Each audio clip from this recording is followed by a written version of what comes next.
안녕하세요. 미스터리 수사국에 오신 것을 환영합니다. 미스터리 사건 분야에서 밀실 살인 사건은 항상 주목을 받습니다. 하지만 현실의 밀실 사건은 소설에서 묘사된 것과는 상당히 다릅니다. 이 말에 동의하는 분들이 있을지도 모르겠지만 맞습니다. 이번 영상에서는 소설처럼 전개되는 밀실 사건을 다룰 것입니다. 2006년 4월 11일 대만 신베이시 시지구 경찰은 한 통의 구조 요청 전화를 받았습니다. 링컨 빌딩 14층에 거주하는 A씨는 옆집에서 아주 강한 가스 냄새가 나고 문을 두드려도 아무 응답이 없다며 이웃집에서 가스가 새어나와 사고가 났을까 걱정된다고 말했습니다. 이 말을 들은 상담원은 즉시 소방서에 연락하고 현장으로 출동했습니다. 그러나 문을 부수고 들어갔을 때 가장 우려스럽던 일이 벌어졌습니다. 당시 36살의 집주인인 최정희와 초등학생인 두 딸이 모두 침대에 누워 아무런 반응이 없었고 이미 숨을 거둔 상태였습니다. 부엌에서 가스레인지가 켜져 있다는 점을 근거로 경찰은 세 사람이 가스 유출로 일산화탄소 중독으로 사망했으며 자살의 가능성이 높다고 판단했습니다. 왜 그렇게 판단했을까요? 그 이유는 간단합니다. 현장에서 모든 창문의 틈새가 수건 등으로 막혀 있었고 이는 가스가 퍼져 농도가 희석되는 것을 막기 위한 고의적인 조치로 보입니다. 또한 경찰 조사 결과 사건 발생 장소는 밀실이었습니다. 현장의 모든 문과 창문에는 파손된 흔적이나 강제로 열려진 흔적이 없었고 현관문은 잠겨 있었습니다. 실내 물건들에는 의심스러운 발자국이나 지문도 없었습니다. 3명의 고인은 옷을 차려입고 있었고 몸에는 격렬한 저항의 흔적도 없었으며 이불도 정돈되어 있었습니다. 만약 이것이 범행이었다면 설명할 수 없는 의문들이 많지만 자살이라면 모든 것이 설명 가능했습니다. 경찰은 추가 조사를 통해 이전의 추측을 다시 확인했습니다. 사건 발생 당시 최정우의 정신 상태는 불안정했습니다. 몇 달 전인 2006년 초 그녀의 남편 장학령이 바람을 피운 사실이 드러나고 결국 장학령과 최정유는 별거를 시작했습니다. 그리고 두 아이의 양육비를 지급하지 않겠다고 했습니다. 이 사건은 최정유에게 큰 충격을 주었고 사람들은 시간이 지나면 상처가 아물 것이라고 했지만 몇 달이 지나도 그녀는 이를 극복하지 못했습니다.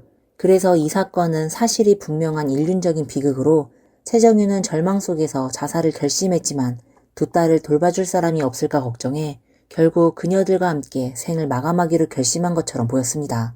하지만 이 합리적인 추측은 곧 부검 결과로 인해 반전이 일어나게 되었습니다.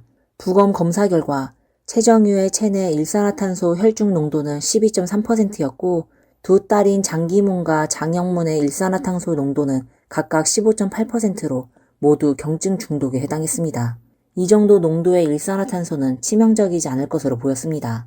하지만 추가 검사를 통해 세 사람의 체내에서 고농도의 에틸에테르 성분이 발견되었고 입과 코 주위에는 미세한 족쇄 자국이 있었습니다. 이 모든 증거는 살해당한 것으로 보이지만 여전히 의문은 남아 있었습니다. 만약 이 사건이 살인이라면 범인이 어떻게 범행 현장에 들어갔고 또 어떻게 떠났는지 설명이 안 되기 때문입니다. 경찰은 여전히 자살로 사건을 종결하려 했지만 최정유의 부모는 이에 대해 강하게 부인했습니다. 그들은 딸이 절대 자살하지 않았다고 확신했습니다. 최정유의 부모는 딸이 매우 강한 사람이었다.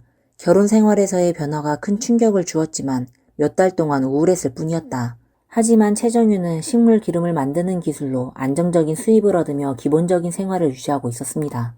또한 최정유는 두 딸을 매우 사랑했습니다. 자신이 살아가기 힘들다고 하더라도 두 아이를 외가에 먼저 보내고 자살하는 일은 없었을 것이라고 주장했습니다.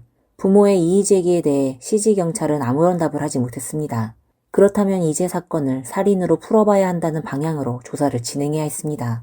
하지만 경찰은 밀실 살인 사건을 해결하는 난이도가 너무 크다고 판단하여 사건의 진행을 멈추고 최정유 가족의 압박도 무시한 채 사건을 1년 동안 방치했습니다. 결국 담당 검사가 이 사건을 떠나게 되자 사건은 더 이상 진행되지 않았습니다. 모두가 이 사건이 결국 미제로 남을 것이라고 생각하던 중 전환점이 찾아왔습니다. 앞서 언급한 대로 이전 검사가 다른 부서로 이동되었고 2007년에는 새로운 검사가 부임했습니다. 이 검사의 이름은 린홍송으로 원래 시린 지역의 검사였습니다. 검사는 다른 직업들보다 더 예민하게 반응하는 직업입니다. 린홍송은 부임 첫날 사무실에 들어서자마자 이상한 점을 감지했습니다. 그의 사무실에서는 은은한 자스민 향기가 났는데 그 향수는 동료들이 사용한 것이 아니었습니다. 여러분은 이게 작은 문제라고 생각할 수도 있겠지만 린홍송에게는 큰 문제였습니다. 검사 사무실에 외부인이 함부로 들어올 수 없기 때문입니다. 이상한 점은 그 누구도 사무실에 들어간 적이 없다고 말한 것입니다. 이러한 상황을 고려한 리농송은 혹시 이 향기는 사무실의 어떤 물건에서 나오는 건가? 라고 생각하며 사무실을 여기저기 뒤지기 시작했습니다. 그 결과 자스민 향기가 바로 전임자가 넘겨준 방대한 미결 사건 파일들에서 나오는 것을 발견했습니다. 결국 리농송은 한 증거봉투에서 작은 병을 발견했는데 그 병은 바로 최정유 사건의 증거였습니다. 파일을 다시 보니 경찰이 이 사건을 자살로 판단한 이유는 현장에서 세 사람의 사망 원인인 에틸에테르를 발견했기 때문이었습니다. 그런데 그 작은 병 안에는 바로 에틸에테르가 들어있었습니다. 리농송은 검사로서 에틸에테르가 자극적인 냄새가 나는 물질임을 알고 있었고 이 병에서 나는 냄새는 자스민 향기라고 느꼈습니다. 만약 이 병이 정말 에틸에테르였다면 자신이 이렇게 오래 냄새를 맡고 있으면 벌써 기절했을 텐데 말입니다. 리농송이 사무실에서 나는 미세한 향기에 대해 이렇게 철저히 조사한 점에서 그의 성격을 짐작할 수 있었습니다. 의문이 생기면 반드시 끝까지 파헤치는 스타일이죠. 1년의 조사를 거친 후 검사관은 그 병에 들어있는 게 에틸에테르가 아니라 최정유가 직접 만든 자스민 꽃 오일임을 확인했습니다. 사실 수사관들은 현장에서 에틸에테르를 담은 그 어떤 용기도 발견하지 못했습니다. 이는 다른 사람이 범행을 저질렀을 가능성을 다시 한번 입증하는 대목이었습니다. 하지만 이전 검사는 단순히 일산화탄소 중독을 이유로 사건을 대충 마무리 짓고 이 사건에 긴급하지 않음이라는 라벨을 붙였습니다. 이러한 상황을 본 리농송은 도저히 진정할 수 없었습니다. 그는 즉시 사건의 피해자 가족들에게 설명할 책임이 있다고 느끼고 시지경찰에 연락하여 사건 재조사를 촉구했습니다. 리농송이 경찰에 사건을 재조사해달라고 요청했지만 경찰은 전혀 반응하지 않았습니다. 경찰은 충분한 이유를 들어 거절했습니다. 일단 사건 현장이 밀실이라 밀실에서의 범행 방법을 풀지 않으면 조사도 할 수 없습니다. 이미 사건이 오래된 만큼 현장에 돌아가도 새로운 단서는 발견되지 않을 것입니다. 리농송은 이에 납득할 수 없었고 최소한 최정유의 남편 장학령에 대해 조사를 해보라고 말했습니다. 하지만 결국 아내에게 무슨 일이 생기면 남편을 의심하는 것은 국제적인 관례라는 그의 제안을 시지경찰은 또다시 거절했습니다. 경찰은 아버지가 자녀를 해칠 일이 없다고 말하며 장학령이 범인이 아니라는 이유로 수사를 거부했습니다. 리농송은 이와 같은 소극적인 태도에 더 이상 참을 수가 없었습니다. 결국 그는 오랜 친구이자 당시 형사국 부팀장이었던 리앙지에게 도움을 청했습니다. 리앙지는 사건을 자세히 이해한 후 즉시 협조하겠다고 했고 두 사람만의 작은 조사팀이 결성되었습니다. 그러나 시지경찰이 말한 대로 이 사건을 해결하려면 미실에서의 범행 방법을 알아내는 것이 가장 큰 난관이었습니다. 그래서 리농송과 리앙지는 사건 현장을 방문하고 현장에서 첫 번째로 도착했던 소방관과 함께 현장 복원을 시도했습니다. 하지만 두 사람은 몇 시간 동안 수고한 끝에 이 사건이 생각보다 단순하지 않다는 것을 깨달았습니다. 조사를 통해 두 사람은 두 가지 사실을 확인했습니다. 소방관들이 현장에 도착했을 때 집의 현관문은 안에서 잠겨 있었고 창문도 모두 밀폐되어 있었습니다. 유일하게 열려있던 곳은 바로 발코니였습니다. 그렇다면 여기서 문제는 최정유가 살고 있던 층수가 몇 층이었는지입니다. 바로 14층입니다. 그리고 발코니 주위에는 오를 수 있는 시설이 없었습니다. 만약 옆집이나 위아래 이웃집을 통해 올라갔다면 불가능하지는 않겠지만 그 리스크는 너무 컸습니다. 말 그대로 죽을 각오로 그렇게 위험한 방법을 선택할 사람은 거의 없을 것입니다. 그나마 그만큼 위험을 감수할 만한 원한을 가진 사람이 있었다면 이미 증언이 나왔을 것입니다. 현재 상황에서 리농송은 유일하게 가능한 방법을 떠올렸습니다. 그것은 바로 건물 옥상에서 밧줄을 이용해 천천히 내려오는 방법이었습니다.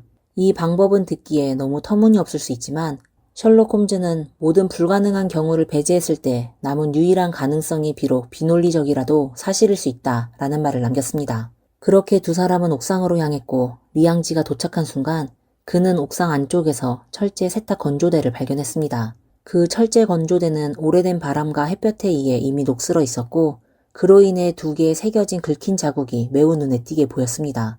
이제 밀실의 수수께끼는 성공적으로 풀렸습니다. 동시에 리농송은 중요한 용의자를 확정했습니다.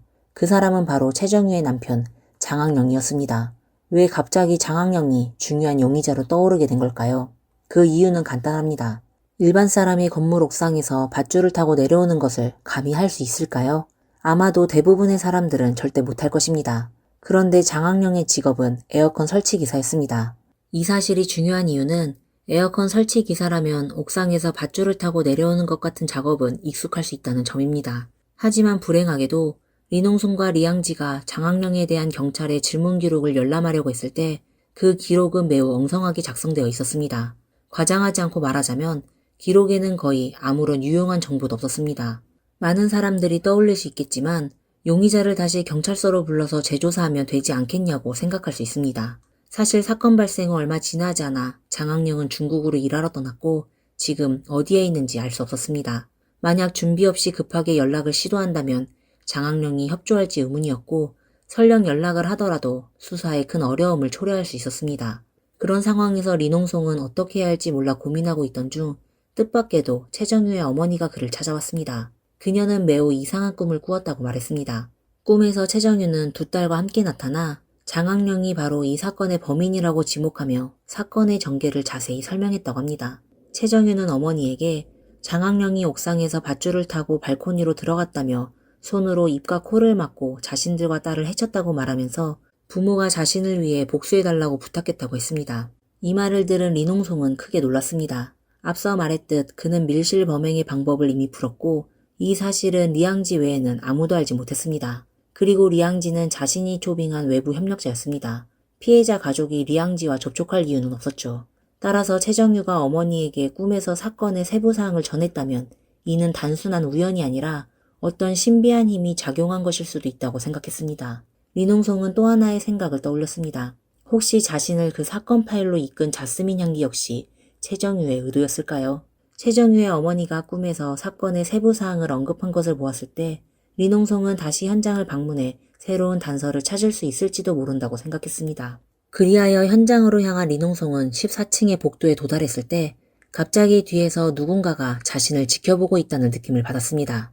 돌아서서 보니 최정유의 이웃이 방탄문 뒤에서 그를 응시하고 있었습니다. 대화를 나누어 보니 이 이웃이 바로 가스 누출 신고를 했던 A씨였습니다.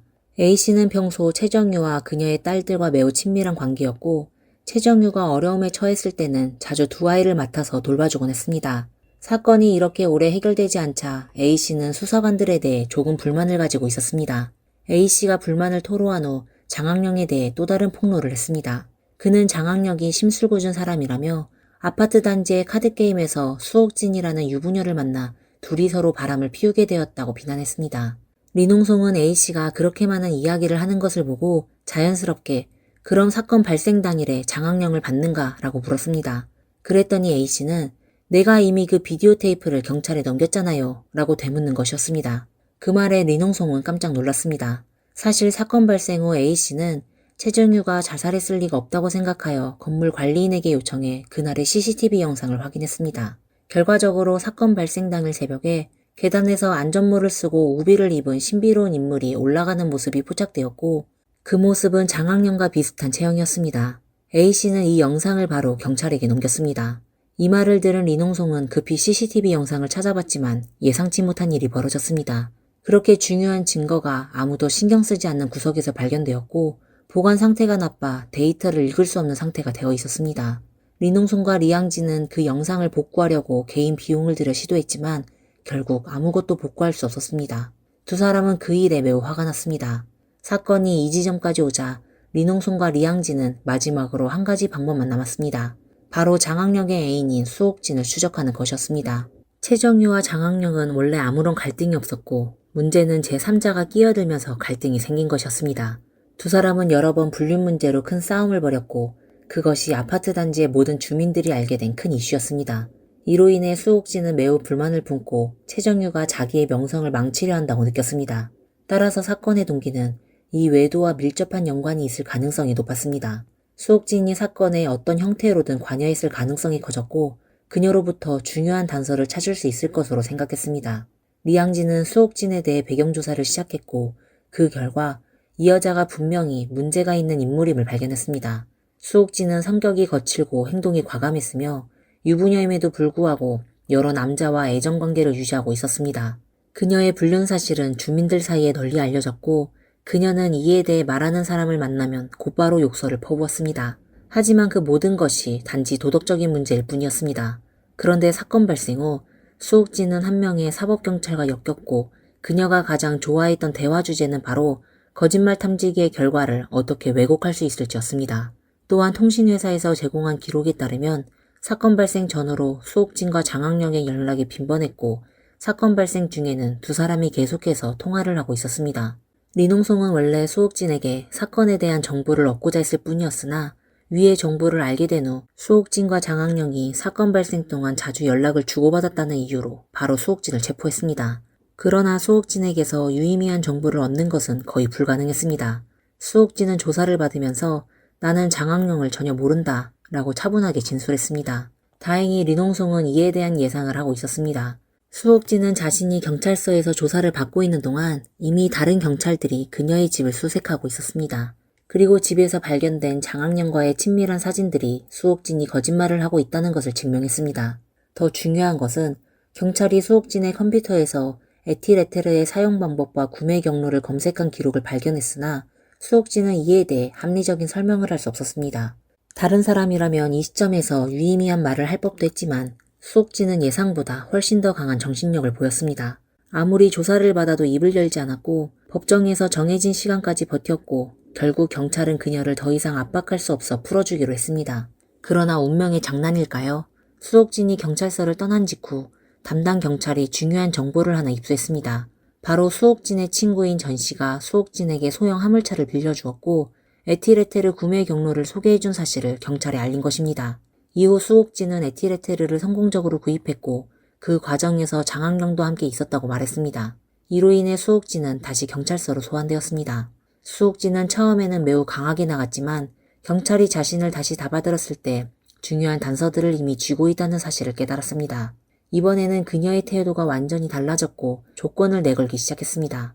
증인보호법에 따라 형량을 줄여주고 나를 이중 증인으로 전환시켜준다면 사건의 전모를 말하겠다 라고 했습니다. 그녀의 말이 믿을 만한 것인지 의심스러웠지만 당시 경찰이 가지고 있던 정보만으로는 사건의 실체를 밝혀낼 수 있는 유일한 방법은 수옥진의 증언을 듣는 것뿐이었습니다. 결국 리농송은 그녀의 요구를 받아들여 수옥진은 자신의 입을 열기 시작했습니다. 그리고 그 입에서 나온 이야기는 경찰과 모든 이들을 충격에 빠뜨릴 정도로 놀라운 이야기였습니다. 수옥진의 진술에 따르면 그녀와 장학영이 불륜을 시작한 이후 장학영은 그녀에게 매우 집착하며 아내인 최정유와 이혼하려 했다고 합니다. 하지만 최정유는 이유를 불문하고 이를 거부했습니다.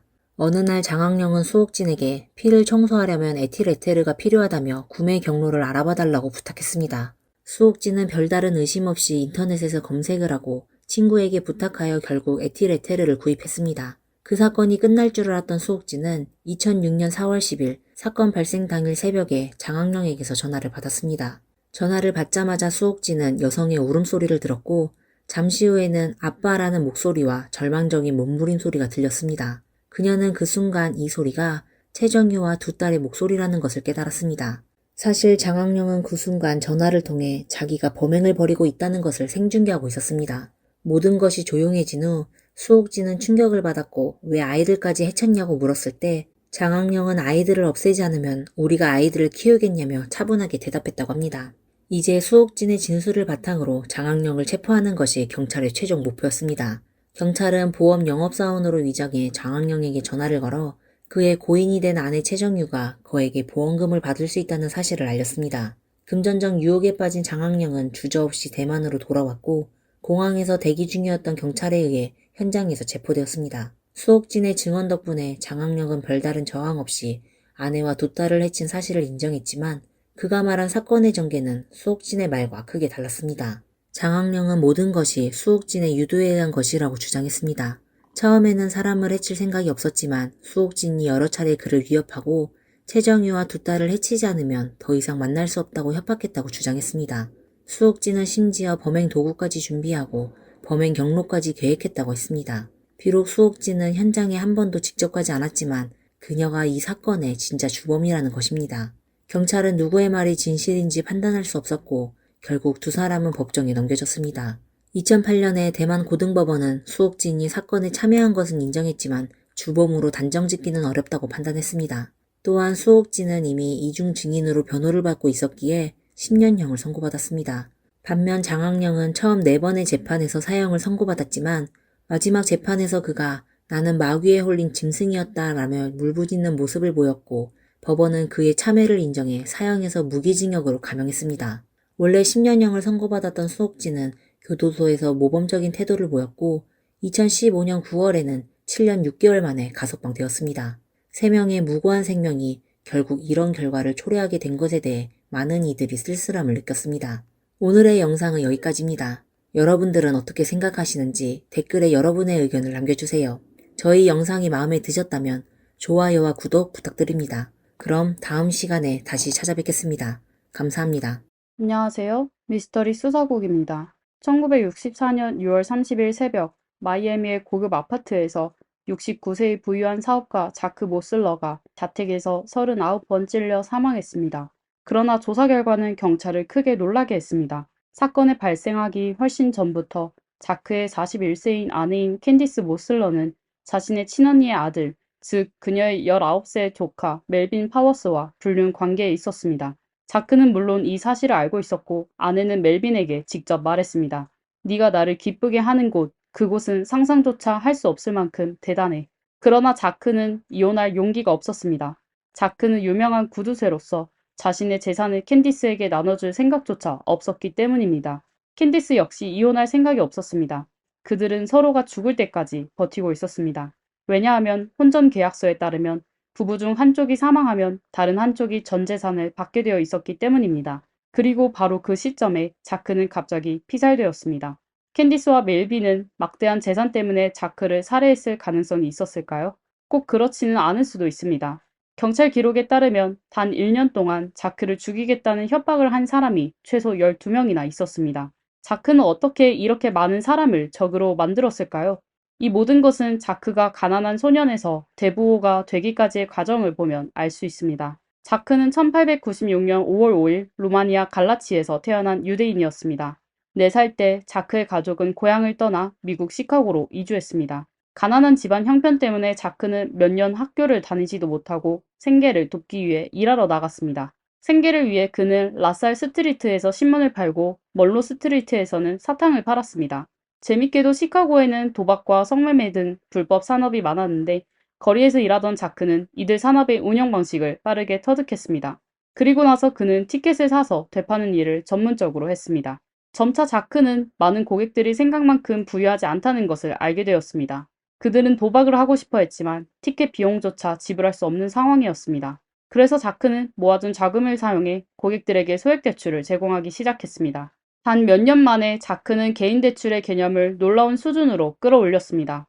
마침 그 시기에 미국 자동차 산업이 급격히 발전하면서 자크는 이 기회를 빠르게 포착해 높은 이율로 대출 서비스를 제공하여 엄청난 수익을 올렸습니다. 1915년 자크는 뉴올리언스로 이사하여 한 자동차 딜러에서 대출 매니저로 일하게 되었습니다. 2년 후 그는 17살의 현지 소녀와 결혼했습니다. 그 후 몇 년 동안 제1차 세계대전이 발발하면서 자크는 입대했지만 다행히 전쟁터에 나간 적은 없었습니다. 1918년 자크는 자동차 판매와 금융 분야에 계속 투자하면서 중고차 회사를 설립하여 미국 남부에서 가장 초기의 자동차 렌털 기업가 중 한 명이 되었습니다. 1920년대 말까지 자크는 첫 독립 대출 회사를 설립하고 뉴욕, 뉴올리언스, 달라스, 휴스턴 등지에 사무소를 두었습니다. 그러나 돈이 사방에서 들어오면서 위험도 함께 찾아왔습니다. 자크의 대출 모델에 대해 이야기하지 않을 수 없습니다. 대출자의 신용 점수가 낮을수록 대출 이율은 높아집니다. 이 모델은 주로 높은 이율을 통해 고위험 대출로 인한 대출 회사의 손실을 상쇄하는 방식입니다. 물론 대출 상환 불이행을 방지하기 위해 대출자는 대출 회사에 몇 가지 물품을 담보로 제공해야 했습니다. 대출자가 상환을 불이행하면 담보물과 자동차는 회사가 회수하게 됩니다. 회사를 창립한 후부터 1964년 자크가 사망할 때까지 회사는 수없이 많은 소송을 당했습니다. 그 소송 내용에는 폭력적인 채권 추심과 미성년자에게 대출을 제공한 혐의 등이 포함되었습니다. 올랜도의 한 자동차 딜러는 공개적으로 자크를 파산시키고 자크를 자신이 본 가장 냉혹하고 무자비한 사람이라고 비난했습니다. 당연히 이런 모델은 대출 회사의 많은 원한을 불러일으켰고 그 원한은 곧 회사 사장 자크에 대한 개인적인 위협으로 바뀌었습니다. 그래서 몇 년 더 살기 위해 자크의 회사에는 항상 무기를 가진 건장한 남자들이 있었고 바로 이 시기에 자크는 젊고 아름다운 캔디스를 만나게 되었습니다. 캔디스는 1920년 2월 18일 조지아주 부캐넌에서 태어났습니다. 어머니는 일찍 세상을 떠났고 아버지는 정신적 충격으로 집을 떠나버렸습니다. 캔디스는 다른 미성년 형제 자매들과 함께 외조부모에게 양육되었습니다. 외조 부모는 경제적으로 여유가 없었고 나이도 많아 아이들을 돌볼 힘이 거의 없었습니다. 그저 배고프지 않게 먹여줄 정도였습니다. 그래서 1937년 17세의 캔디스는 외조부의 말에 따라 학교를 그만두고 자신보다 11살 많은 남자와 결혼했습니다. 3년 후 캔디스는 아들을 낳았지만 어머니가 되는 것이 그녀에게 행복을 주지는 않았습니다. 갓 20살이 된 그녀는 활기차게 인생을 즐길 나이였지만 남편은 일에 바빠 집에 오면 바로 잠들어 버렸고 캔디스와 함께 외출할 시간도 없었습니다. 캔디스는 좁은 집에 앉아 아이를 가볍게 흔들면서 점점 더 불안해졌고 지금처럼 원치 않는 결혼 생활에 빠져들지 않겠다고 결심했습니다. 1942년 캔디스는 미군 무도회에 참가하여 우연히 부유한 독신남인 윈스롭 록펠러를 만났습니다. 그는 미국의 유명 재벌 가문인 록펠러 가문 출신으로 석유 재벌의 손자였으며 당시 군대에서 복무 중인 유명 인사였습니다. 점차 캔디스와 윈스롭은 떨어질 수 없는 사이가 되었습니다. 남편이 외출할 때마다 캔디스는 아이를 친구에게 맡기고 윈스롭을 만나러 갔습니다. 1943년 봄, 캔디스는 임신하여 딸을 낳았습니다. 윈스롭은 이 딸을 공개적으로 인정하지 않았지만 캔디스에게 일정한 경제적 지원을 제공하여 그녀가 뉴욕에서 모델로 활동할 수 있도록 도왔습니다. 이때 캔디스는 첫 번째 남편과 이혼했지만 윈스롭과 결혼하는 데는 성공하지 못했습니다. 윈스롭은 그의 형처럼 정계에 진출해 아칸소 주지사 선거에 출마하려 했습니다. 사생활을 인정하면 그의 정치 경력이 망가질 것이 분명했습니다. 윈스롭은 결국 유명 여배우와 결혼했지만 사망할 때까지 그의 영향력과 재산을 이용해 캔디스를 도왔습니다. 캔디스의 모든 아이들은 그를 윈 아저씨라고 불렀습니다. 1947년 27살의 캔디스는 예술을 공부하면서 오페라 협회를 위해 부유한 사업가들에게 기부금을 모금했습니다. 그중 한 명이 바로 자크 모슬러였습니다. 앞서 말했듯이 자크는 무일푼으로 시작해 막대한 재산을 모았지만 매우 인색한 사람이었습니다. 그는 수표를 꺼내면서도 심기 불편한 듯 25달러짜리 수표를 썼습니다. 이는 약 3만 5천 원으로 오페라 협회에 약속했던 350달러, 약 48만 원과는 큰 차이가 있었습니다. 며칠 후 캔디스는 아이들과 공원에 놀러 갔다가 자크와 다시 마주쳤습니다. 예상치 못하게 자크는 어색하게 캔디스 뒤를 따라다니며 데이트를 해보지 않겠냐고 물었습니다. 6개월 후 1949년 5월 20일 캔디스와 자크는 플로리다에서 결혼식을 올렸습니다. 이때 자크가 이전 결혼을 끝낸 지 불과 2주도 채 되지 않은 시점이었습니다. 3개월 후 자크 부부는 뉴욕에서 출발해 신혼여행을 시작했습니다. 하지만 여기서 짚고 넘어가야 할 점은 자크가 인색한 사람임에도 불구하고 어린 아내 캔디스를 위해서는 돈을 아끼지 않았다는 것입니다. 신혼여행이 끝난 직후 자크는 많은 돈을 들여 휴스턴의 약 2만 평방미터에 달하는 거대한 저택을 샀습니다. 이 저택은 거의 56개의 방을 가지고 있으며 대지 면적은 5,128평방미터에 달했습니다. 마침 이때 자크의 금융 제국이 빠르게 성장하고 있었고 대출 회사 외에 부동산 업계에 진출하여 보험 회사를 설립했습니다. 1957년 자크는 일리노이 주의 두 은행을 인수하였고 그의 투자 포트폴리오에 또 다른 안전장치를 추가했습니다. 자크는 점점 더 부유해졌고 점점 더 신중해졌으며 일상적으로는 스포트라이트를 피하면서 자신의 사업을 연구했습니다. 반면 캔디스는 매우 활동적이었습니다. 그녀는 다양한 행사에 참석하고 유명인사를 초청해 파티를 열고 자신이 좋아하는 단체에 기부했습니다. 자크의 돈은 그녀의 성공을 위한 발판이 되었고 그녀의 사진은 다양한 신문의 사회면에 자주 실리며 큰 화제를 모았습니다. 그러나 이것만으로는 그녀에게 충분하지 않았습니다. 캔디스는 어머니 역할을 좋아해서 자크와 더 많은 아이를 낳고 싶어 했습니다. 그러나 자크는 전 아내와 네 번째 아이를 낳은 후 정관수술을 받았습니다. 인색한 자크는 색욕이 많았기 때문에 혹시나 다른 여자를 임신시켜 돈을 갈취당할까봐 두려워했던 것입니다. 그래서 캔디스는 4명의 집 없는 아이들을 입양했습니다. 현재까지 자크와 전 아내 사이에서 태어난 4명의 아이들과 캔디스가 키우고 있는 2명의 아이들을 포함해 이 부부는 총 10명의 아이를 양육하고 있습니다. 이 시기에 아이들을 입양하는 것 외에도 캔디스 집안에는 큰 사건이 발생했습니다. 캔디스의 오빠가 사람을 해친 죄로 종신형을 선고받은 것입니다. 캔디스는 다급해져서 옛 연인 윈스롭, 즉 그녀의 아이들이 윈 아저씨라고 부르는 그에게 연락했습니다. 윈스롭은 당시 아칸소에 정착해 있었고 그 주에서 유명한 정치 브로커였습니다. 그는 조지아 주지사에게 연락해 캔디스의 오빠를 사면하거나 가석방 절차를 신속하게 진행해 줄 수 있는 방법을 모색했습니다. 그러나 주지사는 단호히 거절했습니다. 이후 자크는 직접 주지사를 만나 25,000달러, 약 3,500만 원의 성의금을 제시했지만 주지사는 여전히 거절했습니다. 1962년 조지아 주지사 선거에서 자크 부부의 재정 지원 덕분에 그들의 친구가 새 주지사로 당선되었습니다. 취임 며칠 후 주 가석방 위원회는 캔디스의 오빠의 가석방 문제를 논의하기 시작했습니다. 4년 후 캔디스의 오빠는 최저 형기인 15년보다 11년 빨리 가석방되었습니다. 가석방위원회의 한 위원은 이 사건이 전적으로 자기 방어 사건이라고 주장하며 캔디스의 오빠가 무죄 판결을 받아야 한다고 변호했습니다. 한편 캔디스의 친조카 멜빈도 사건에 휘말렸습니다. 멜빈은 1942년 1월 13일 알라바마에서 태어났으며 캔디스의 친언니의 아들입니다. 그는 키가 크고 검은 머리와 발달된 근육을 가졌으며 성격이 다혈질이었습니다. 하지만 그가 가진 것 중 가장 유명했던 것은 그의 성적 능력이었습니다. 고등학교 시절 그는 자신이 얼마나 많은 여자들과 관계를 가졌는지 그리고 자신의 능력이 얼마나 대단한지 자주 자랑하곤 했습니다. 1960년 멜빈은 고등학교를 졸업하고 전문 범죄 조직에 합류하여 사기로 생계를 꾸렸습니다. 1961년 8월 멜빈은 노인 사기 혐의로 90일간 복역했습니다. 사실 멜빈이 그의 이모 캔디스를 일찍 기억해냈다면 아마도 그는 감옥에 가지 않았을 겁니다. 캔디스는 돈으로 모든 문제를 해결했을 테니까요. 그러나 멜빈은 복역을 마친 후에야 어머니의 도움으로 이모 캔디스와 연락할 수 있었습니다. 캔디스는 즉시 수표를 써서 멜빈을 집으로 데려와 1961년 추수감사절을 함께 보냈습니다. 여러 해 동안 멜빈은 가족에게 캔디스 이모가 부자와 결혼했다고 들었지만 이제 직접 호화로운 저택을 보니 그는 충격을 감출 수 없었습니다. 이곳은 마치 천국 같았고 그가 상상조차 할 수 없는 삶이었습니다. 게다가 멜빈은 바람둥이로서 이모가 이전보다 훨씬 더 매력적으로 보인다는 것을 빠르게 알아차렸습니다. 그녀의 옷은 맞춤 제작되어 곡선미가 돋보였고 같은 또래보다 더욱 욕망을 불러일으켰습니다. 캔디스 역시 젊은 멜빈을 매우 좋아했습니다. 집안에서 멜빈만이 정상적인 남자처럼 그녀를 감탄하며 바라봐 주었기 때문입니다. 멜빈을 더욱 완벽하게 만들기 위해 캔디스는 그를 병원에 데려가 편도선을 제거하고 귀 성형 수술까지 받게 했습니다. 물론 이 모든 비용은 자크에게 비밀로 했습니다.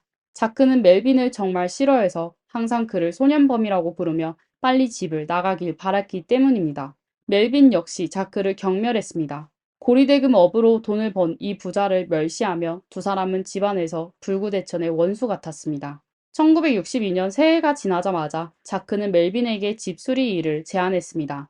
멜빈이 거절하자 자크는 멜빈을 마이애미로 보내 경험을 쌓게 하자는 제안을 했지만 역시 거절당했습니다. 캔디스는 멜빈이 그녀 곁에 머물기를 원했으며 가능하면 자크나 자크의 친구 회사에서 일하게 하려고 했습니다. 자크는 그를 경멸하는 실패한 사기꾼을 친구에게 소개할 리가 없었고 결국 집을 떠나기로 결심했습니다. 자크가 집을 비운 동안 멜빈과 캔디스는 함께 보내는 시간이 눈에 띄게 늘어났습니다. 그들은 자주 함께 외식을 하고 쇼핑을 다녔으며 심지어 공공장소에서 연인인 척 행동했습니다. 마침내 1962년 봄 그들은 관계를 맺었습니다. 그러나 자크는 이 사실을 알지 못했고 여전히 멜빈이 그가 떠들어대는 것처럼 빨리 일자리를 찾아 떠나기를 바랐습니다. 시간이 흐르고 여름이 되었지만 멜빈은 여전히 실직 상태였습니다. 자크는 더 이상 참을 수 없어 마지못해 멜빈을 고용하기로 동의했습니다. 자크는 멜빈이 일정한 수입을 얻으면 곧바로 집을 나갈 것이라고 생각했습니다. 그러나 좋은 생활에 익숙해진 멜빈은 고생하러 나가고 싶지 않았습니다.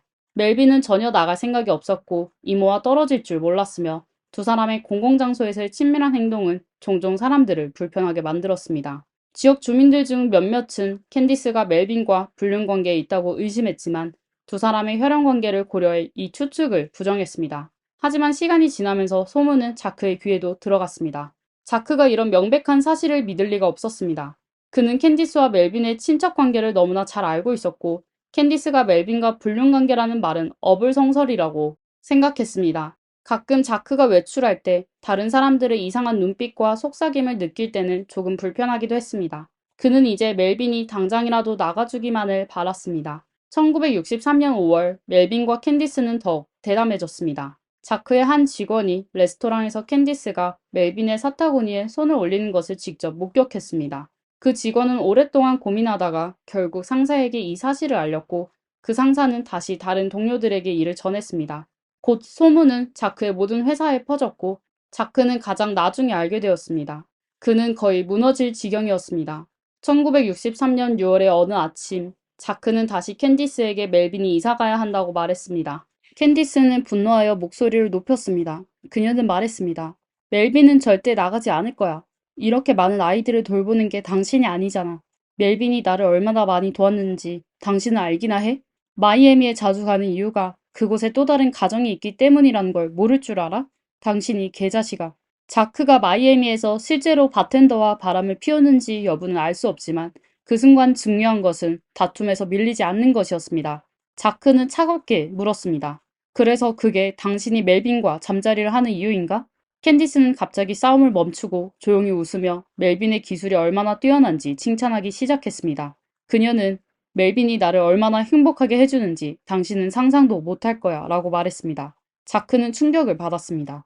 그는 결혼 전에 들었던 캔디스의 사생활에 관한 어처구니 없는 이야기들을 떠올렸습니다. 그때는 전혀 진지하게 받아들이지 않았지만 지금 생각해보니 그 이야기들이 모두 사실일 수도 있다는 생각이 들었습니다. 그는 침묵하며 돌아서서 나가려 했습니다. 캔디스는 그의 등 뒤로 네가 제발 나를 도와주길 바래. 빨리 죽어버리라고 라고 외쳤습니다. 1963년 6월 자크는 조용히 법원에 들어가 오랜 친구와 이혼 문제에 대해 이야기했습니다. 상황은 그가 생각한 것만큼이나 복잡했습니다. 혼전 계약에 따르면 자크가 먼저 이혼을 제기하면 캔디스는 그의 모든 재산을 절반씩 나눠 가질 권리가 있습니다. 반면 캔디스가 먼저 이혼을 제기하면 그녀는 20만 달러, 약 2억 8천만 원만 받을 수 있습니다. 물론 결혼 기간 동안 부부 중 한 명이 사망하면 생존한 배우자가 전 재산을 물려받게 됩니다. 자크는 재산을 포기하고 이혼할 수 없었습니다. 그는 캔디스의 불륜을 증명하면 그녀를 재산 상속에서 배제할 수 있을 것이라고 생각했습니다. 그러나 그의 친구는 꿈도 꾸지 마. 넌 질 거야. 아마 이 마을 새 신문의 헤드라인이 될 수도 있어.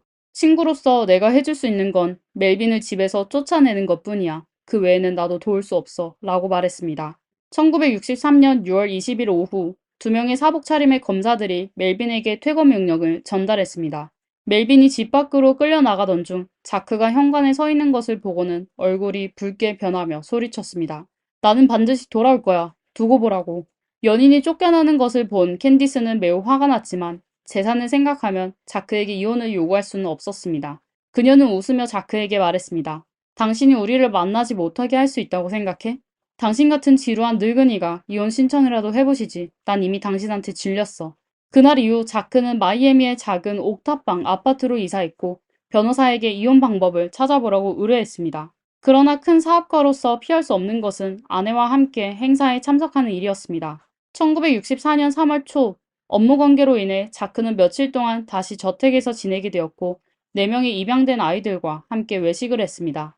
저녁 식사 후 캔디스는 입양 아들을 스위스의 엘리트 기숙학교에 보내기로 결정했다고 말했습니다. 현재 다니고 있는 학교에서 항상 조롱을 당하기 때문이라는 이유였습니다. 자크는 캔디스가 왜 이 아이들을 스위스로 보내려는지 너무나도 잘 알고 있었습니다. 그녀는 아이들이 집에서 멜빈과 그녀의 관계를 방해한다고 생각했기 때문이었습니다. 그러나 자크는 더 이상 신경 쓰지 않았고 어느 정도는 아이들을 그런 보기 힘든 환경에서 벗어나게 하는 것을 찬성했습니다. 1964년 5월 캔디스는 또다시 자크를 자극하며 멜빈과 함께 지중해 여행을 갈 계획이라고 말했습니다. 자크는 이 말을 듣고 분노하며 캔디스와 크게 다투었습니다. 그리고 그는 아내와 멜빈을 제거할 방법을 심각하게 고민하기 시작했습니다. 자크는 일기장에 캔디스와 멜빈이 먼저 나를 해치거나 내가 먼저 그들을 해쳐야 한다 라고 적었습니다. 그로부터 3주 후 자크는 아파트에서 살해당했습니다. 경찰이 방에 들어섰을 때 캔디스는 복도에 서서 벽에 기대어 짜증스럽게 들어오세요. 그는 저기 있어요. 라고 말했습니다. 방은 어지럽지 않았고 자크는 주황색 담요를 덮은 채 바닥에 누워 있었습니다. 주변에는 약간의 깨진 유리 조각들이 있었습니다. 경찰이 담요를 살짝 들어올리자 자크의 두개골이 부서지고 등 여러 곳이 찔린 채 붉은 피가 굳어있는 모습이 드러났습니다. 자크는 이미 오래전에 사망한 상태였습니다. 경찰이 이상하게 여긴 것은 처음에 캔디스는 별로 슬퍼하는 것 같지 않았지만 담요가 열리자마자 갑자기 울음을 터뜨린 것입니다. 캔디스의 몇몇 아이들이 침실에서 나왔는데 그들의 표정은 매우 무덤덤해서 마치 바닥에 누워있는 사람이 그들의 아버지가 아니라 낯선 사람인 것처럼 보였습니다.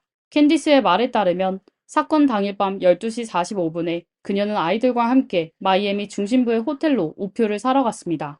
호텔을 떠난 후 편두통이 발작하여 아이들과 함께 응급실에 갔고 병원에서 약 3시간을 보냈습니다. 이 시간대는 바로 그녀의 남편이 살해된 시간대와 일치합니다. 새벽 3시 45분에 그녀와 아이들이 집에 돌아왔을 때 아파트에 불이 켜져 있었고 자크가 밤새 책을 읽고 있을 것이라고 생각했습니다. 그러나 문을 열자마자 자크가 담요에 쌓인 채로 누워있는 것을 보았습니다. 하지만 문제는 여기에 있습니다. 경찰은 범인이 왜 이렇게 많은 시간을 들여 피해자를 포장했는지 이해할 수 없었습니다. 범인은 캔디스나 아이들이 피해자의 잔인한 시신을 보고 심리적 충격을 받을까봐 두려워한 것일까요? 또한 캔디스는 왜 한밤중에 호텔로 우표를 사러 갔을까요? 이것은 너무 비상식적입니다. 그리고 캔디스는 왜 새벽 2시에 어린아이들을 병원에 데려갔을까요? 그녀가 일부러 알리바이를 만들려고 한 것은 아닐까요? 경찰은 계속 질문하려 했지만 캔디스는 더 이상 대답하기를 원하지 않았습니다. 그녀는 경찰에게 의도적으로 남편은 자동차 금융업에서 40년간 일했어요. 얼마나 많은 사람들의 차를 끌고 가고 얼마나 많은 사람들을 파산시켰는지 몰라요. 범인이 그들 중 한 명일 수도 있죠. 라고 말했습니다. 캔디스의 말이 일리가 있었습니다. 자크의 몸에는 여러 군데 자상과 구타 흔적이 있었고 범인은 분명히 자크에게 큰 원한을 품고 있었습니다. 이것은 단순한 무작위 사건이 아니라 계획된 복수형 살인이었습니다. 캔디스는 이어서 말했습니다. 약 1년 전 자크가 병에 걸려 유럽으로 치료를 받으러 갔어요. 그런데 돌아온 후 성격이 크게 변해서 자주 젊은 남자들과 어울렸어요. 경찰은 놀랐습니다. 자크가 동성애자였을까요? 자크의 이웃은 경찰에게 사건 전후로 자크의 집 개가 갑자기 짖기 시작했다고 말했습니다. 마치 누군가 집에 침입한 것 같았습니다. 몇 분 후 자크의 집에서 소란스러운 싸움 소리가 들렸고 자크는 나에게 이러지 마 라고 외친 것 같았습니다. 그 후 개 짖는 소리는 점점 더 커졌고 이웃은 조심스럽게 문을 열어봤습니다. 바로 그때 키가 큰 남자가 계단을 뛰어내려와 흰색 쉐보레 차에 올라타는 것을 보았습니다. 그날 밤 늦은 시간에 사건에 중대한 돌파구가 생겼습니다. 경찰은 사건 현장인 주방 캐비닛에서 명확한 손바닥 자국을 발견했고 데이터베이스 검색 결과 해당 자국이 멜빈의 것임을 확인했습니다. 또한 마이애미 공항의 승객 명단에 따르면 사건 발생 7시간 전에 멜빈이 휴스턴에서 마이애미로 비행기를 타고 왔으며 사건 발생 6시간 후 다시 마이애미에서 비행기를 타고 떠났다는 기록이 있었습니다. 이 짧은 시간 동안 멜빈은 즉시 주요 용의자가 되었습니다. 만약 멜빈이 진범이라면 캔디스가 공범일 가능성도 있을까요? 캔디스가 방문한 병원의 간호사는 경찰에게 사건 발생 전에도 캔디스가 편두통으로 자주 병원에 왔다고 말했습니다. 그녀는 항상 아이들을 데리고 왔으며 이는 병원 직원들에게 익숙한 일이었습니다. 하지만 사건 당일 밤에는 한 남자가 간호사실에 여러 번 전화를 걸어 캔디스를 찾았다고 합니다. 전화는 대략 30분에서 40분 간격으로 걸려왔고 통화는 2분이 채 되지 않아 캔디스가 전화를 끊었습니다. 경찰의 추측에 따르면 이 전화들은 멜빈이 걸었을 가능성이 높으며 목적은 캔디스에게 알리바이를 제공하기 위함이었습니다.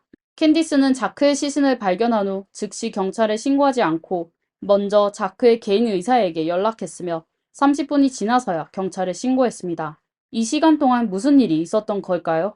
마지막으로 사건 당시 흰색 쉐보레 차량에 대한 조사 결과 그 차량은 자크의 회사 소유였으며 사건 발생 며칠 전 회사 직원이 멜빈에게 넘겨준 것으로 밝혀졌습니다.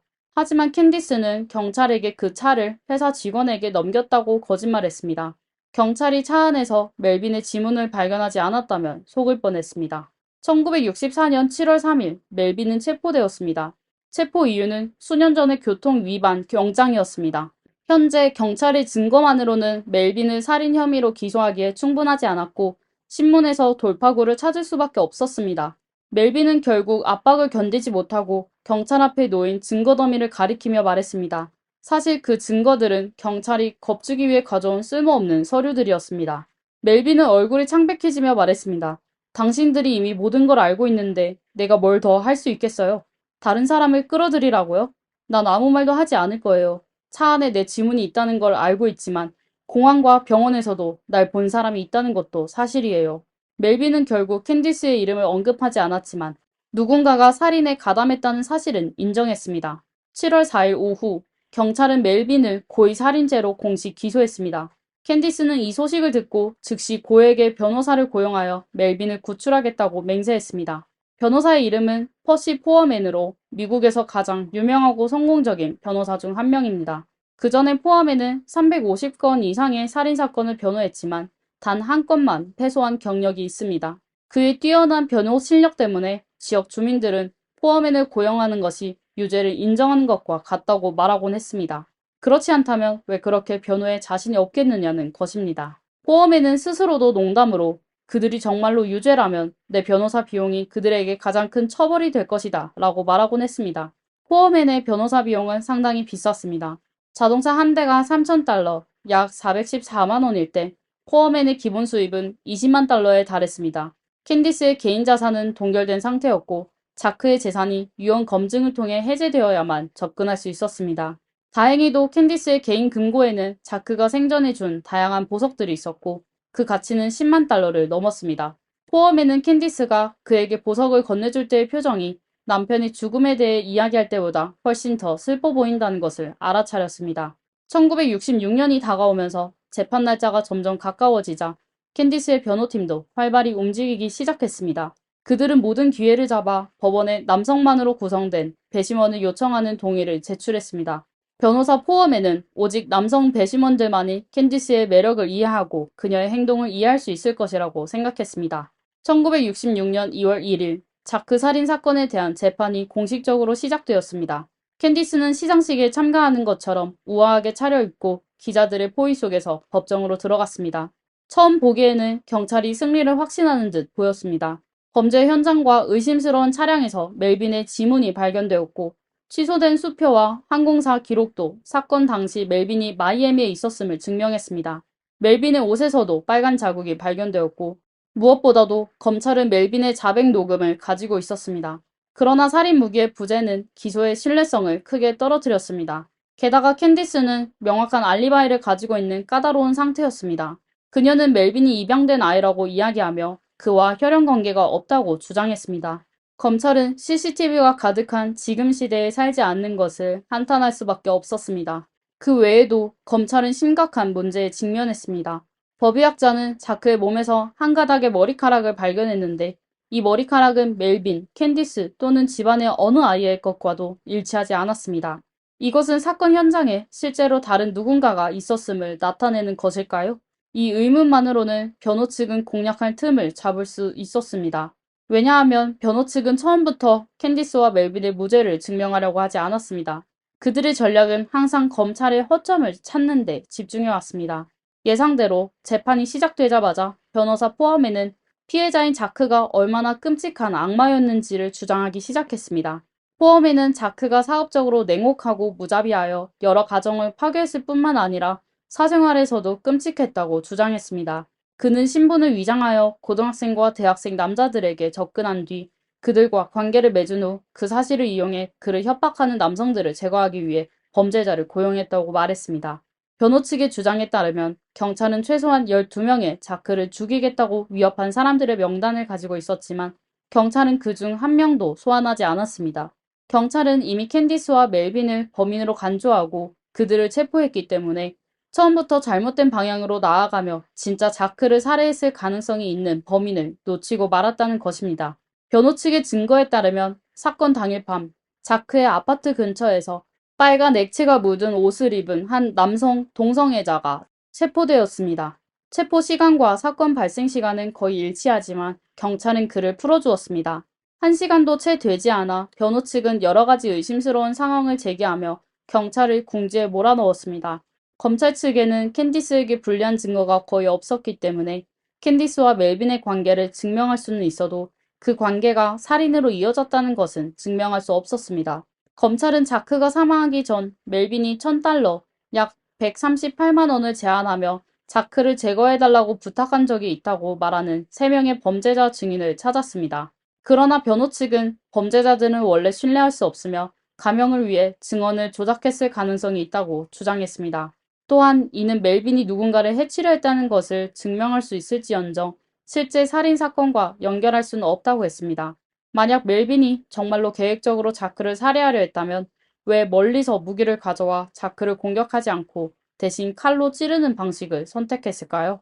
멜빈은 칼 사용에 능숙하지 않은 데다 검찰은 아직도 그 흉기를 찾지 못했습니다. 또한 사건 현장과 의심스러운 차량에서 멜빈의 지문이 발견되었다는 검찰의 주장에 대해 변호 측은 어떻게 그것이 사건 당일 밤에 남겨진 지문임을 증명할 수 있냐고 반박했습니다.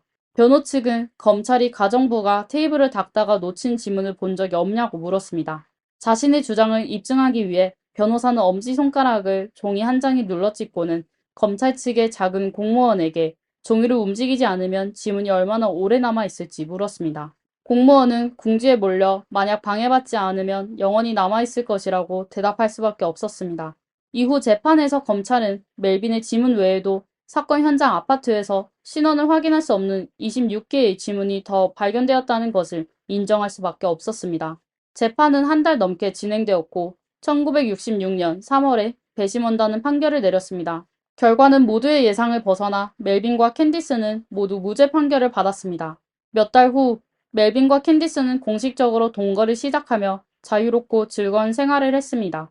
그러나 멜빈은 유명한 바람둥이로서 한 사람에게만 충실할 수 없었습니다. 그는 캔디스와 연애를 하면서도 정기적으로 매춘부를 찾았습니다. 1969년 3월 8일 캔디스는 멜빈이 자신을 가정폭력했다고 경찰에 신고하였고 결국 두 사람은 헤어지게 되었습니다.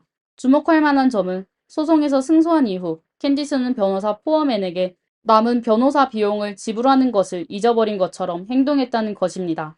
포어맨은 여러 차례 비용을 요구했으나 성공하지 못했고 결국 화가 나서 캔디스를 상대로 소송을 제기했습니다. 법원은 캔디스가 포어맨에게 14만 달러, 약 19억 원을 지불하라고 판결했지만 캔디스는 사망할 때까지 한 푼도 지불하지 않았습니다.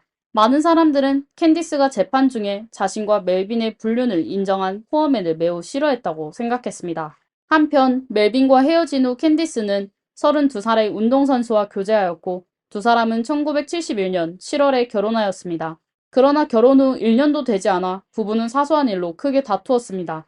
그날 밤 운동선수는 갑자기 호화저택의 3층에서 떨어져 6주 동안 혼수 상태에 빠졌습니다.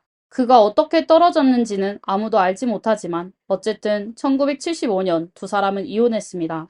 운동선수는 3년간의 법정 다툼 끝에 캔디스로부터 165만 달러, 약 23억 원을 받아낼 수 있었습니다.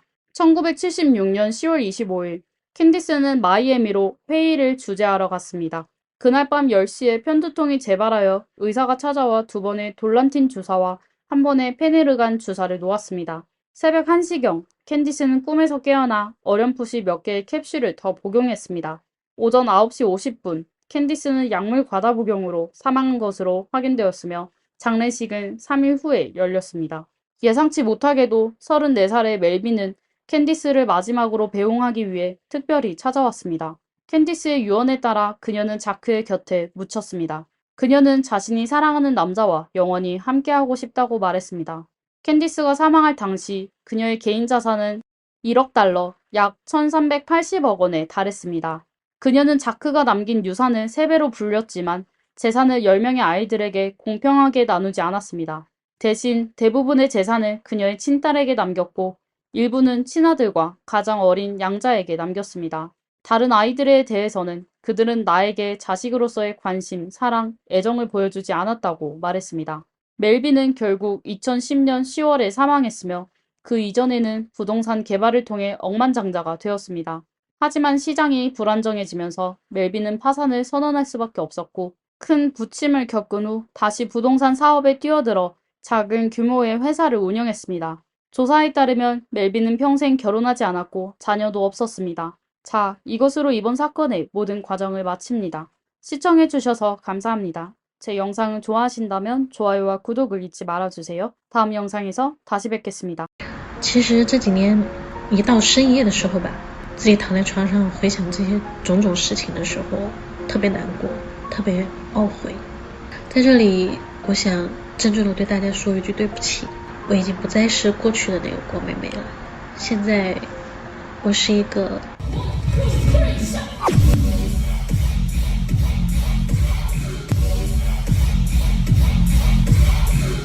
안녕하세요. 미스터리 수사국입니다. 2021년 10월 18일 중국 최초의 왕홍 중 한 명인 궈메이메이가 다시 한번 법을 위반하여 투옥되었습니다. 중국에서 큰 화제를 불러일으키면서 그녀에 대한 많은 논의가 있었습니다.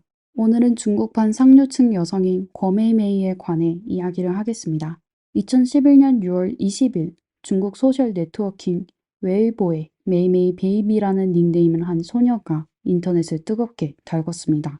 그녀의 20살 생일 선물은 무려 200만 위안, 하나로 약 3억 8,400만 원 이상의 고가 차량이었고 집 한쪽 벽에는 평균 5만 위안, 하나 약 960만 원 이상인 명품 핸드백이 가득했습니다. 최고급 피아노, 고급 차, 고급 저택까지 소유하고 있는 그녀는 웨이보에서 많은 사람의 관심을 끌었습니다. 매우 풍요로운 삶을 사는 부자들을 부러워하는 것도 당연한 것 같았습니다. 이런 상류 사회의 삶을 기꺼이 공유하는 거메이메이는 언론과의 인터뷰에서 이것은 자신의 실제 삶이라고 말했습니다. 炫富这种就是他们自己的说法吧。像我微博里面很多关注的朋友，人家每天也在拍呀、人家甚至拍的比我还要富啊，人家一个手表就400-500万了，仇富也好还是什么也好，可能每个人心态吧。 거메이메이의 본명은 거메이링으로 1991년 중국 호난성에서 태어났습니다. 메이메이가 아주 어렸을 때 부모님은 이혼했고 메이메이는 어머니 고덩펑과 함께 살았습니다. 메이메이가 중학교를 졸업한 후 모녀는 선전시로 이사했고 고덩펑은 사업을 운영하며 생계를 유지했습니다.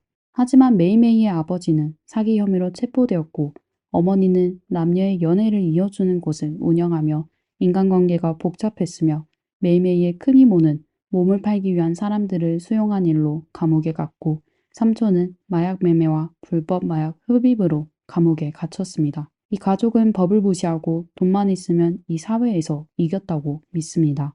이 사람들이 미성년자의 마음에 미친 영향은 이어지는 여러 상황에서 볼 수 있습니다.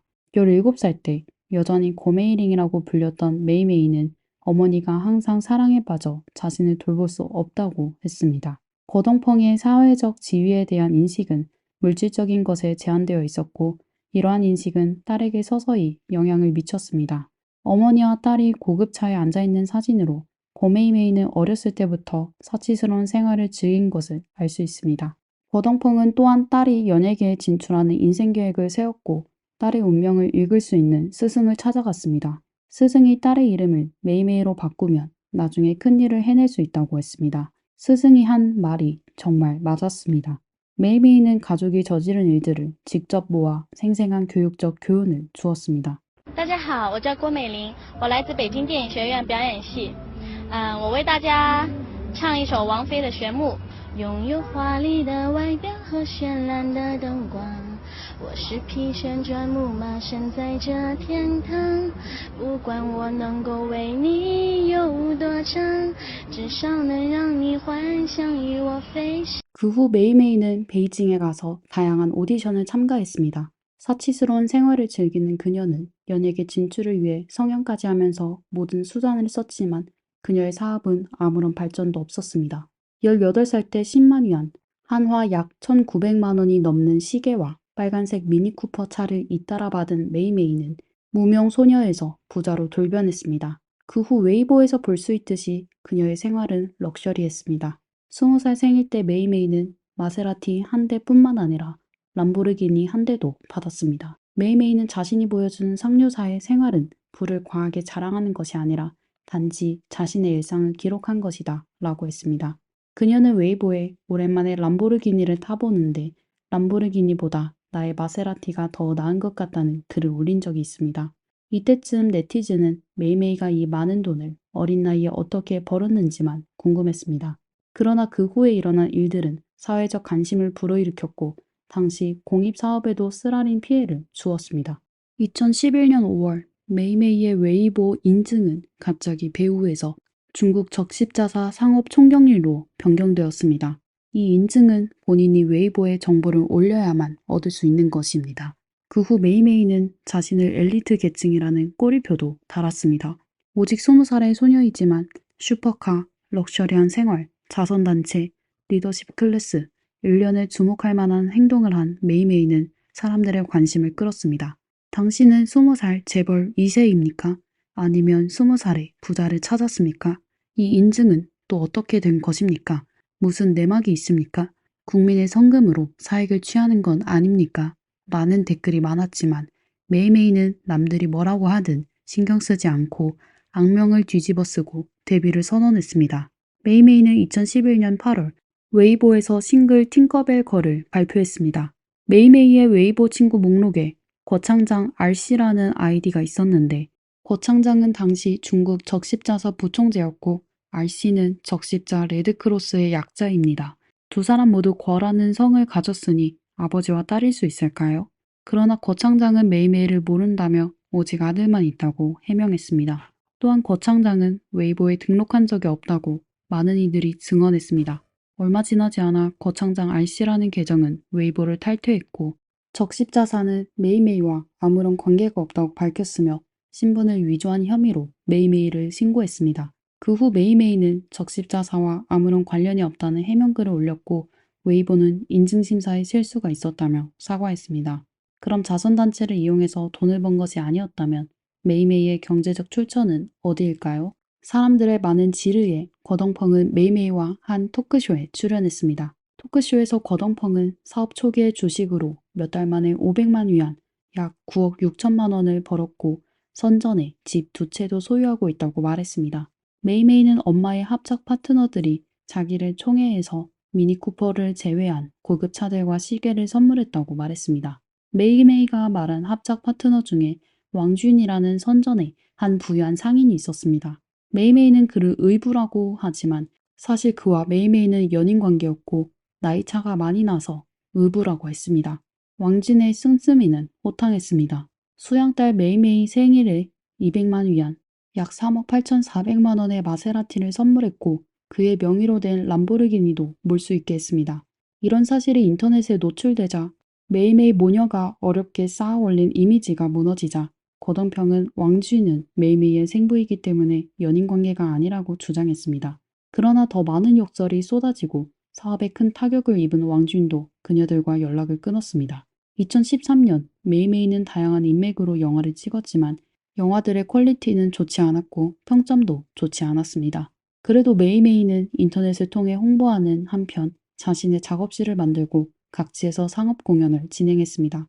그러다가 2014년에 경찰의 통보로 메이메이의 정체가 밝혀졌습니다. 메이메이는 인터넷에 홍보로 몸값을 올리고 부유한 남자들을 찾아다니면서 몸을 팔려고 한 것입니다. 인터넷에 있는 소문에 따르면 메이메이와 하룻밤을 지내는 비용은 30만 위안에서 50만 위안, 하나로 약 576만 원에서 960만 원이었습니다. 메이메이의 조수는 메이메이가 늘 자신을 데리고 외지에서 공연하는데 그날 저녁에 메이메이는 항상 초대인과 한 방을 쓰고 다음날 짐 정리를 할 때마다 뭉친 현금들이 나타난다고 했습니다. 게다가 메이메이의 사생활도 매우 혼란스러웠습니다. 그녀는 자주 다른 남자를 데리고 집에 와서 밤을 지냈고 그중 외국 남자가 대부분이었으며 메이메이는 부유한 중국 남성과 잘생긴 외국 남성을 찾았습니다. 또한 메이메이는 조수에게 자신이 상대했던 남성의 수를 통계하라고도 했습니다. 메이메이의 의부였던 왕쥐는 금융범죄로 체포된 후 경찰에 신문해서 메이메이와의 관계도 자백했습니다. 메이메이가 돈이 필요할 때 베이징에서 선전으로 날아와 왕진과 하룻밤을 보내고 왕쥐는 한 번에 5만 위안, 하나로 약 960만 원을 주었다고 했습니다. 왕쥐는 메이메이만큼 허영심이 강한 사람을 본 적이 없었고 마세라티도 자신한테 강제로 요구했다고 합니다. 2011년 왕쥐는 적십자사와 관련 있는 친구의 가계 소역 프로젝트에 참여한 사실을 안 메이메이는 자신이 CEO가 되고 싶다고 해서 왕쥐는 동의했습니다. CEO가 된 메이메이는 허영심의 웨이보 인증을 적십자사와 관련된 것으로 변경했습니다. 그녀의 이 행동은 적십자사에 심각한 신뢰 위기를 초래했습니다. 성인이 된 메이메이는 자신의 몸을 팔아 물질적인 만족을 얻기 시작했으며 웨이보에 자신의 부를 과시하며 명원이라는 페르소나를 만들어서 자신의 평범한 일상을 기록하는 것일 뿐이라고 말했습니다. 그녀의 재물을 긁어모으는 방법은 여러 가지가 있었습니다. 그는 베이징에서 다른 사람들과 함께 카지노를 운영하며 여러 사람을 조직해 불법 도박 활동을 벌였고 이를 통해 거액의 도박 자금을 챙겼습니다. 2014년 7월 9일 카지노는 경찰에 적발되었고 메이메이는 징역 5년을 선고받았습니다. 2019년 오랜 기간의 개조를 거쳐 출소한 메이메이는 웨이보 닉네임을 고 메이메이 노력으로 바꿨습니다. 출소 2달 후 메이메이는 웨이보의 미래에 대한 희망과 긍정적인 에너지로 가득 찬 첫 글을 올렸습니다. 2019년 12월 메이메이는 웨이보의 공개 사과 영상을 업데이트했습니다. 이 영상에서 메이메이는 과거의 이미지와 다르고 진심을 담은 태도로 대중의 양해를 구했습니다. 조롱과 격려가 뒤섞인 댓글들이었지만 이번 사과는 그녀에게 큰 인기를 끌었습니다. 2020년 초 그녀는 인터넷 쇼핑몰을 운영하려고 시도했으나 수익이 너무 적어 곧 문을 닫았고 그 후 라이브 스트리밍 업계에 진출했지만 인기도 적고 수익도 적어 다시 그만두었습니다. 메이메이는 가끔 웨이보에 자신을 위로하는 글을 올렸습니다. 그중 베이징이 소유한 한 채 부동산 가치가 수감 동안 300만 위안, 약 5억 7,600만 원으로 상승했다라는 글을 올린 적이 있습니다. 그럼 여전히 충분한 자본을 보유하고 있는 메이메이는 어떻게 해야 이익을 볼 수 있을까요? 2020년 8월 메이메이는 황징유이라는 배우와 실시간 검색어에 다시 올라갔습니다. 메이메이는 장문을 통해 자신이 감옥에 가기 3개월 전 황징유와 연인 사이였으며 당시 핫하지 않은 황징유에게 집세까지 내주었는데 상대방이 자신을 버렸다고 폭로했습니다. 황징유 측 변호사는 경고장을 보내자 메이메이는 공개 사과에서 두 사람은 아는 사이일 뿐 연인이 아니다라고 말했습니다. 하지만 많은 사람이 연예계 스캔들에 관심이 많았고 이 사건에 엄청난 트래픽이 몰려왔으며 메이메이를 지지하는 사람도 많았습니다. 이때부터 그녀는 1년 전 울며 사과한 메이메이가 아니었습니다. 그녀는 이렇게 많은 사람들이 나를 좋아했으니 다시 일어나서 내가 가장 좋아하는 방법으로 계속 돈을 벌어야겠다라고 결심했습니다. 메이메이는 인터넷으로 물건을 팔기로 결정했습니다. 메이메이는 성형수술을 통해 살을 빼고 나서 성형 고문으로 되어 다른 사람들에게 병원을 추천하고 자문 비용을 받았습니다. 돈을 벌기 시작하자 옛날에 자랑하기 좋아하는 메이메이가 돌아왔습니다. 그녀의 웨이보에는 고급차, 에르메스, 럭셔리 시계, 액세서리 등등 잇따라 등장했습니다. 과거의 자신과 작별하기 위해 그녀는 웨이보에 내가 또 이름을 바꿨어. 이제부터는 더 이상 거 메이메이가 아닌 거첸씨로 이름을 바꿨으니 모두가 적응하기를 바라 라고 글을 올렸습니다. 메이메이는 연예계에 진출하지는 못했지만 DJ가 되었습니다. 그녀는 한 웨이보 글에 잃어버린 5년을 채우는 새해 선물이라고 올리면서 롤스로이스 사진을 첨부했습니다. 메이메이는 롤스로이스는 뽐내는 건 아니다라며 쇼에 출연해서 돈을 버는 것이라고 말했습니다. 사람들의 관심을 이끌려고 억지로 페르소나를 설정한 것이죠. 예를 들어 창사 공연을 갔다가 집 한 채를 구매했다며 웨이보에 올리고 댓글로 돈이 얼마 안 된다. 고작 200만 위안, 약 3억 8천만 원밖에 안 된다 라고 했고 댓글에서 조롱한 글이 있었는데 내 월 수입이 60만 위안, 약 1억 1천만 원인데 넌 뭐냐라고 답하기도 했습니다. 점차 부와 노력을 보여주는 모습이 그녀에게 귀속되어 아름다운 독립적인 여성의 페르소나가 성립되고 그녀를 옹호하는 댓글도 늘어났습니다. 이것은 바로 메이메이가 보고 싶었던 것입니다. 오랫동안 올린 글들은 다 사람들에게 보여주려고 올린 글이었습니다. 사람들이 그녀가 후회했다고 착각하게 만들어서 돈을 벌고 싶었을 뿐이었습니다. 그 후 메이메이는 웨이보에 다이어트 상담하고 싶으면 친구 추가라고 광고를 올렸습니다. 웨이보는 단지 메이메이의 노력을 보여주고 부를 과시하는 장소였고 그녀의 위챗이 진정한 비즈니스의 전쟁터였습니다. 메이메이는 이 다이어트용 캔디 한 팩을 다 먹지도 않았는데 무려 7kg의 살이 빠졌고 이 캔디만으로 몸매를 유지했습니다. 이것을 본 후 메이메이를 신뢰하는 많은 사람은 699위안, 약 13만 원짜리 캔디를 과감하게 주문했습니다. 메이메이는 돈을 추구하기 위해 어떤 수단이든 사용할 수 있었으며 사람의 양심은 완전히 잃었습니다. 그녀는 판매하는 다이어트 캔디에 불법으로 시부트라민 성분을 첨가했습니다. 시부트라민은 일종의 식욕을 억제하는 약물이어서 다이어트 효과가 있지만 심각한 부작용이 있어 중국에서 엄격히 금지하고 있는 재료입니다.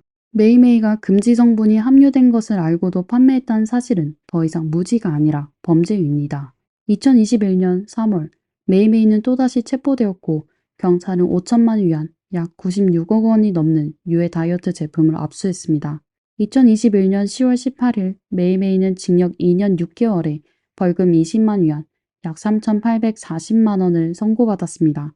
이것은 또한 우리에게 한 가지 경고를 합니다.